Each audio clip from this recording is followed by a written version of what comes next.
মাগো তুমি কাঁদছো কেন একলা বাড়িতে? মাগো তুমি কাঁদছো কেন একলা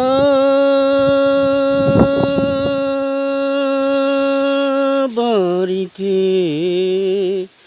তোমার আমার দেখা হবে, আমার তোমার দেখা হবে জান্নাতের ওই সিঁড়িতে।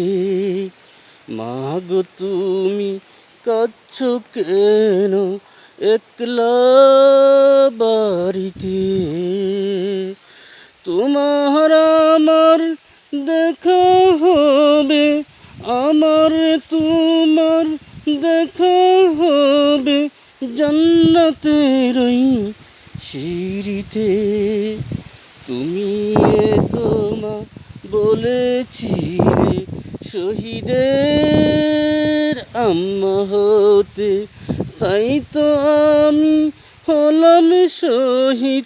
অভিমান করো না মা, অভিমান করো না।